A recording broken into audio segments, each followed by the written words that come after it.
Buenas noches. No sé en qué momento estarás escuchando y viendo esto, pero aquí en Venezuela hoy es miércoles y son las 8 de la noche. Y como todos los miércoles a las 8 de la noche nos encontramos por aquí, por mi canal. Mi nombre es Litbel Díaz H. Soy abogada especialista en violencia de género. Y esto es...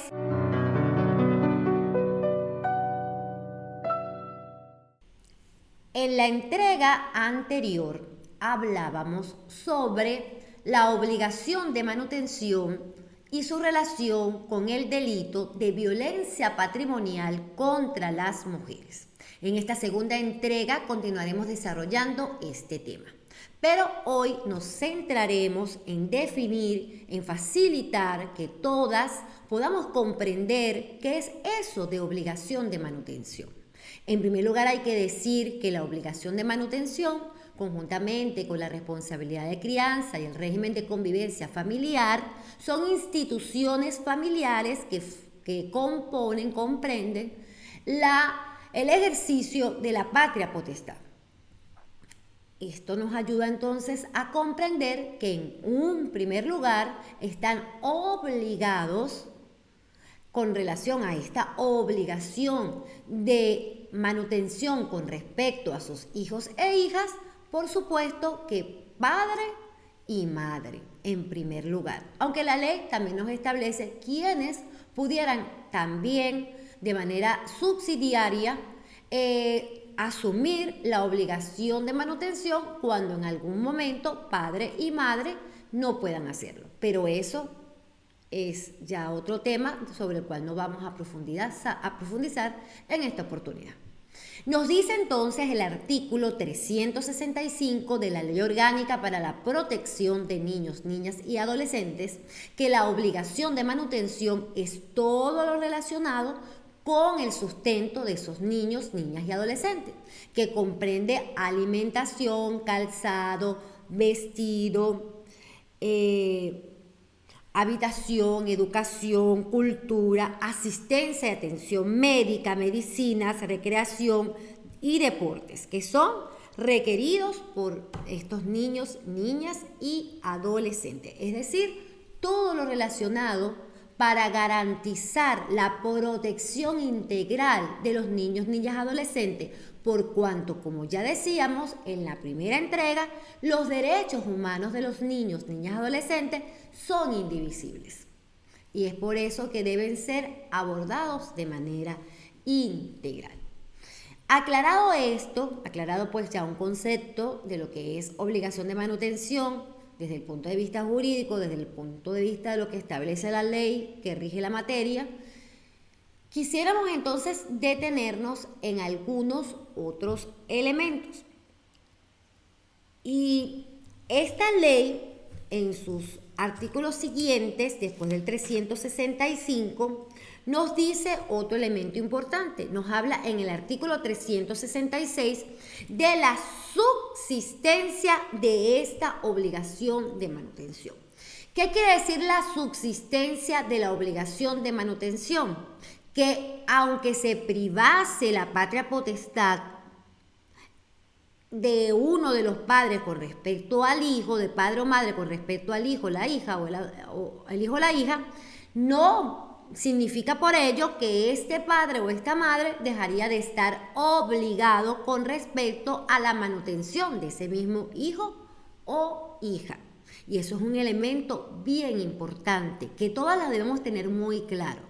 Porque hablando con toda honestidad, sabemos muy bien que en la mayoría de los casos somos las mujeres las que ejercemos la custodia y responsabilidad de crianza de nuestros hijos e hijas y es a los padres a los que tenemos que estar intimando para que cumplan con esta obligación de manutención.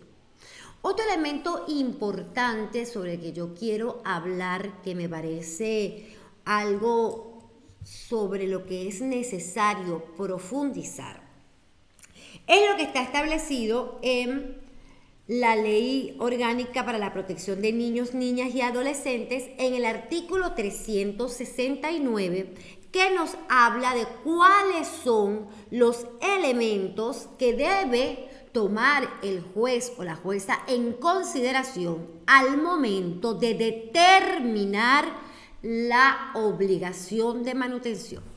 Oído con esto, mujeres, lo que yo voy a decir en este momento es muy importante, es verdaderamente fundamental para comprender por dónde va la intención de este debate. Nos dice entonces el artículo 369, muy sabiamente, el legislador, las legisladoras, nos disponen en esta norma que la obligación de manutención, en primer lugar, para ser determinada, debemos tomar en cuenta la necesidad de ese niño, niña o adolescente. La necesidad entendiendo necesidad en un sentido amplio, pues todo lo que es necesario hacer para que él pueda disfrutar plenamente de todos sus derechos, él o ella. También nos dice que un segundo elemento a tomar en cuenta para determinar la obligación de manutención es la capacidad del obligado y de la obligada o de la obligada. Y luego nos dice que esta obligación de manutención debe ser determinada conforme a la equidad de género,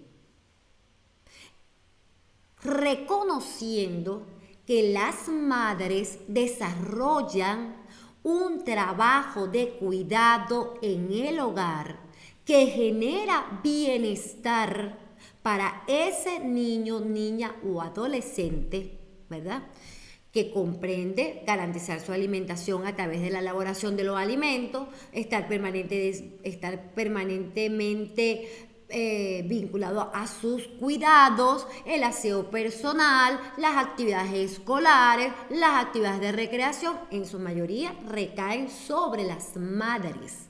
Cuando el niño ni adolescente se enferma, los cuidados por razones de salud, etcétera, etcétera. Este artículo 369 nos dice a nosotros que al momento de determinar esa obligación de manutención, el juez debe reconocer que equidad no es 50 y 50.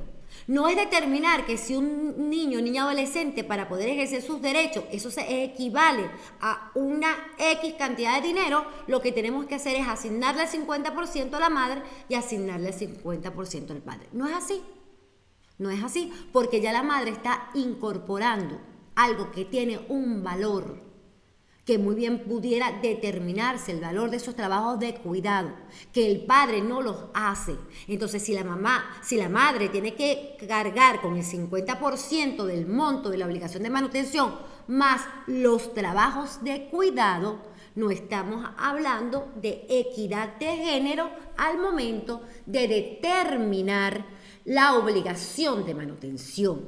Pero para poder enfocar esto y para poder mirarlo de esa manera, los jueces y las juezas deben estar formados en enfoque de género.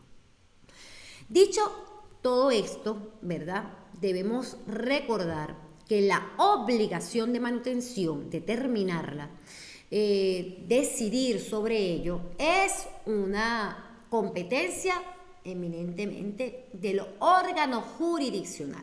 Podemos hacer acuerdos y producto de conciliaciones o mediaciones en las defensorías de niños, niñas, adolescentes, consejos de protección, pero igualmente esos acuerdos requieren que posteriormente sean judicialmente homologados, a los fines de poder determinar el procedimiento una vez que se compruebe que esa obligación de manutención está siendo incumplida, en este caso por los padres.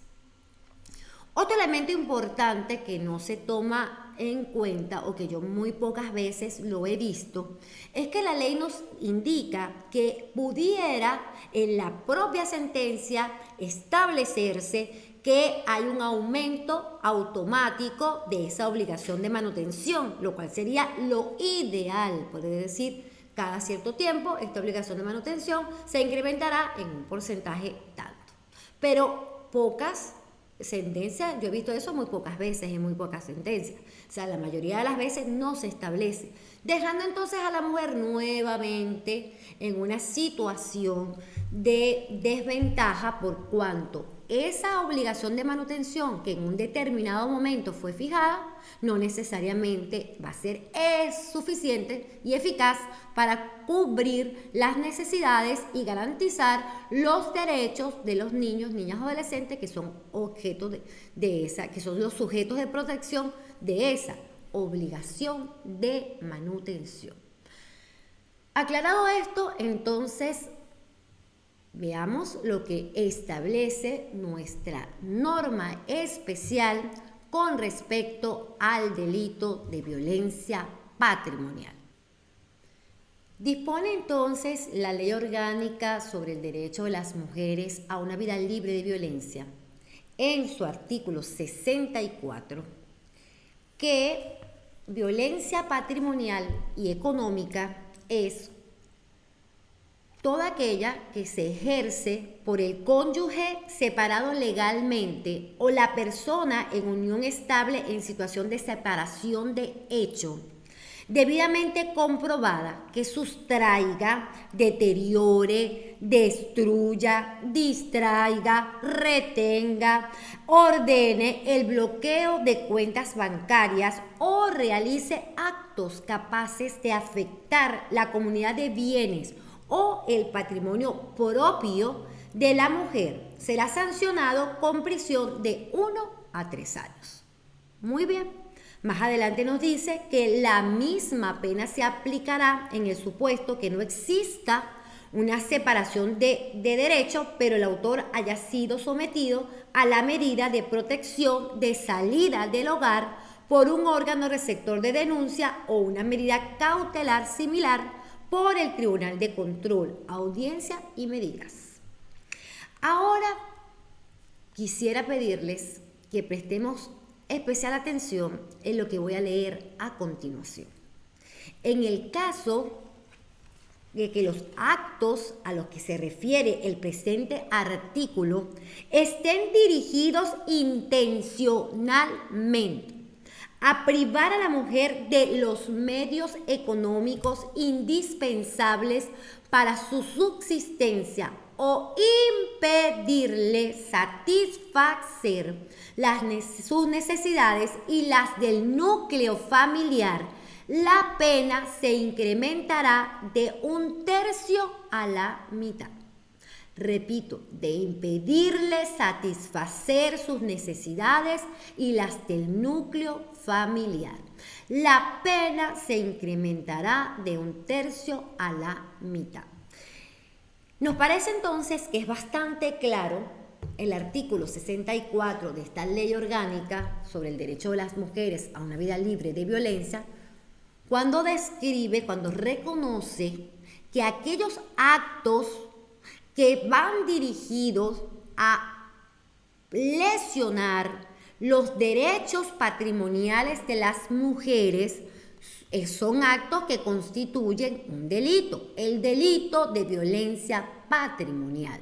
Pero considera además que este delito contribuye a la inequidad de género.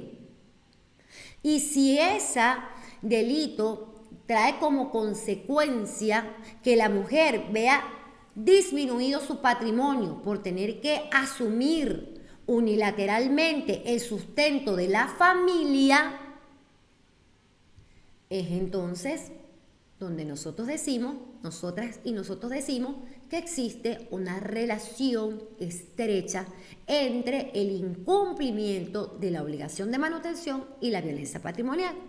Entonces, en la jurisdicción de protección, este incumplimiento es una cosa, pero en la jurisdicción penal especial en materia de violencia contra la mujer es otra cosa, es un delito de violencia que viola un derecho humano de las mujeres, como es el derecho a su autonomía económica. Dicho esto, hay que Entender que el juzgamiento de este delito, por supuesto, se va a regir por el procedimiento especial que establece esta ley. Ahora bien, la mujer que está siendo víctima de violencia patrimonial, entre otras razones, por el cumplimiento de la obligación de manutención, necesita de una abogada o de un abogado que tenga el suficiente criterio para jugar paralelamente, jugar en el buen sentido de la palabra, para establecer una estrategia paralelamente sobre las acciones que va a realizar en ambas jurisdicciones a los fines de garantizar a los niños, niñas y adolescentes, pero también a las mujeres, la máxima protección. En la próxima entrega, entonces, vamos a estar conversando de cuáles son esas alternativas que nos da el ordenamiento jurídico venezolano para la restitución de los derechos patrimoniales de las mujeres y la protección integral de sus hijos e hijas.